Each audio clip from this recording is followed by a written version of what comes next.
नमस्कार.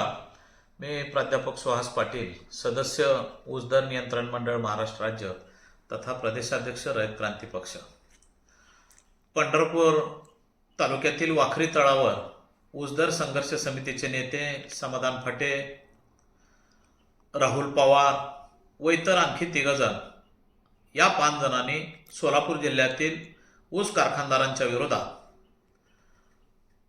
ऊसाला पहिला हप्ता कमीत कमी 3200 रुपये मिळाला पाहिजे या भूमिकेसाठी उपोषण चालू आहे.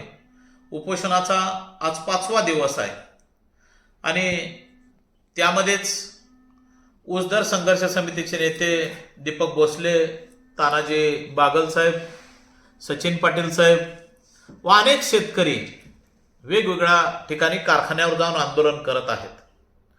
काल आपण बघितलं की चंद्रभागा साखर कारखान्यावर आंदोलन केलं, सीताराम महाराज खर्डीच्या साखर कारखान्यावर आंदोलन केलं, काल पांडुरंग सहकारी साखर कारखान्यावर आंदोलन केलं आणि आंदोलनाचा परिपाक की प्रशांत परिचारक साहेबांनी काल संध्याकाळी त्याला 7:30 वाजता की सर्व या ऊस दर संघर्ष समितीच्या पदाधिकाऱ्यांचा अंत पाहिला आणि 7:30 वाजता 3000 रुपये पहिली उचल द्यायचं जाहीर केलं.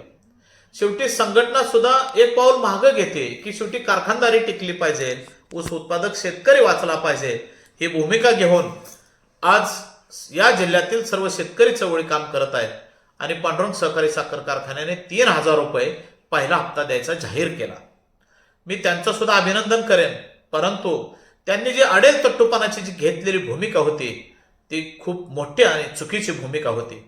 ठीक आहे, तुमचा कारखाना 1 नंबरचा आहे, या सोलापूर जिल्ह्यामध्ये 1 नंबर देतोय, परंतु तुम्ही काल आमच्या ऊस दर संघर्ष समितीच्या सर्व पदाधिकाऱ्यांना मान द्यायला पाहिजे होता, परंतु तुम्ही तसं होताना दिसलं नाही.